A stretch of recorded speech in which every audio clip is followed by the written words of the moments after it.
Welcome friends, প্রত্যেককে স্বাগত আমাদের ইউটিউব চ্যানেলে। যে সমস্ত ভিউয়ার্সরা প্রথমবার চ্যানেলটি দেখছেন তারা অবশ্যই চ্যানেলটিকে সাবস্ক্রাইব করে দেবেন এবং চ্যানেলের পাশে থাকা বেল আইকনটি প্রেস করবেন যাতে এই ধরনের খবরাখবর সবচেয়ে আগে সবচেয়ে দ্রুত আপনাদের কাছে পৌঁছে যায়।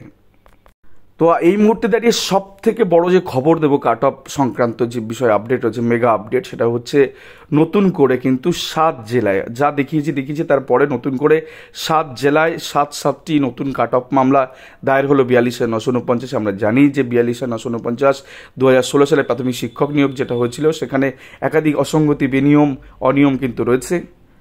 হাজার হাজার যোগ্য বঞ্চিত প্রার্থী তারা কিন্তু প্যানেলের বাইরে থেকে গেছেন, তারা কিন্তু বর্তমান সময়ে চর্চিত কাট অফ মামলায় বিভিন্ন জেলা থেকে এসে যুক্ত হচ্ছেন।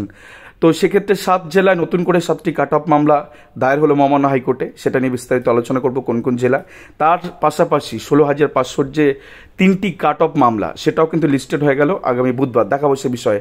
আর টিআরএসির ডকুমেন্ট কী করে পাবেন সে বিষয়ে আজকে বিস্তারিত থাকবে এই ভিডিওতে।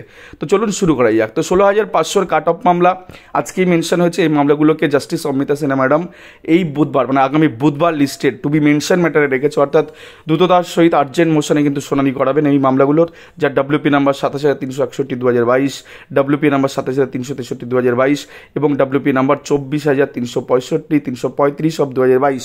তো এইগুলো 16,500 কাট অফ মামলা। কোথাও গিয়ে এই সংক্রান্ত বিষয়ে যারা পিটিশনার তারা দাবি জানান এবং এক্ষেত্রে কিন্তু যেহেতু স্টেট ওয়াইজ টোটাল রিক্রুটমেন্টটা হয়েছিল, তো সেক্ষেত্রে সবাই একত্রিত হয়ে বিভিন্ন জেলার 15-20টা করে জেলার ছেলেমেয়েরা একত্রিত হয়ে প্রত্যেকটা রিট পিটিশন তারা দাখিল করেছেন। তো এখানে কিন্তু ডিস্ট্রিক্ট ওয়াইজ ব্যাপার নয়, এখানে সমস্ত জেলার প্রার্থীরাই প্রত্যেকটা রিট অ্যাপ্লিকেশনের মধ্যে আছেন এবং এই মামলায় 2022-এর মামলা বুঝতেই পাচ্ছেন একাধিকবার শুনানি হয়েছে, এভিডেভিট এক্সচেঞ্জ পর্যন্ত হচ্ছে। তো দেখা যাক সেই মামলাতে বুধবার কি হয়। এর পাশাপাশি যে বিষয়টা নিয়ে আসবো, 7 জেলা নতুন কাট অফ মামলা দায়ের হলো 42,949। তো সেই 7 জেলা কোনটা কোনটা একদম অথেন্টিকভাবে আপনাদের খবরটা বলছি। এখানে কলকাতা জেলায় কাট অফ মামলা দায়ের হয়েছে।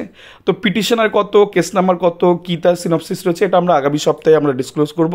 আপাতত যেটা খবর সূত্রে আমাদের যেটা খবর আমরা পেয়েছি তাতে করে কলকাতা ডিস্ট্রিক্টের ক্ষেত্রে যেহেতু 42,949 ডিস্ট্রিক্ট ওয়াইজ রিক্রুটমেন্ট হয়েছিল, তো ডিস্ট্রিক্ট ওয়াইজ কাট অফ মামলা দায়ের করেছেন কলকাতার ক্ষেত্রে পিটিশনাররা, পুরুলিয়ার ক্ষেত্রে এই মামলা দায়ের হচ্ছে, মালদার ক্ষেত্রে এই মামলা আবার নতুন করে দায়ের হলো, মুর্শিদাবাদের ক্ষেত্রে নতুন করে দায়ের হলো, পুরুলিয়ার ক্ষেত্রে দায়ের হচ্ছে, দক্ষিণ 24 পরগনা এবং উত্তর 24 পরগনা।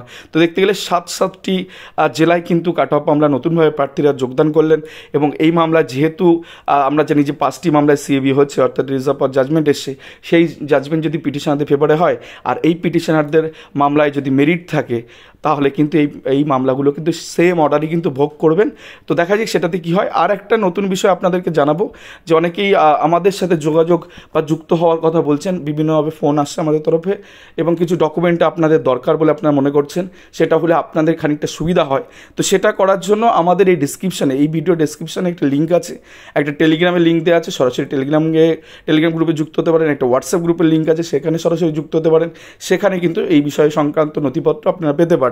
এছাড়া যদি কোনো কারণে ডেসক্রিপশানে লিঙ্ক খুঁজে পেতে কষ্ট হয় তাহলে আমাদের নর্থ বেঙ্গলের ক্ষেত্রে নাম্বার দেওয়া আছে, সাউথ বেঙ্গলের ক্ষেত্রে নাম্বার দেওয়া আছে, বেসিক প্রবলেমের জন্য নাম্বার দেওয়া আছে, কোনো মেজর ইস্যু যদি থাকে তাহলে নাম্বার দেওয়া আছে, সরাসরি আপনারা ফোন করতে পারেন। আমাদের যারা অ্যাডমিন আমাদের টিম রয়েছে, আমাদের যে টিম টিআরএসির টিম রয়েছে তারা প্রত্যেকেই আপনাদের সাথে কমিউনিকেট করবে এবং আপনাদের জ্ঞাতার্থে যা যা আপনাদের প্রয়োজন সেগুলো কিন্তু আমাদের টিআরএসির পক্ষ থেকে আপনাদেরকে প্রোভাইড করা হচ্ছে ফ্রি অফ কস্ট। এবং এই যে ফ্রি অ্যাডভাইস এটার জন্য কিন্তু একদম বিনামূল্যে এই কাজ সমাজসেবা উপলক্ষে কিন্তু করা হচ্ছে, যে যোগ্য বঞ্চিত যারা তারা যাতে সহজ স্কুলে পৌঁছাতে পারেন তার জন্য আমরা সদা সচেষ্ট এবং তাই কিন্তু আমরা করে যাচ্ছি। ধন্যবাদ সকলকে, ভালো থাকবেন, সুস্থ থাকবেন।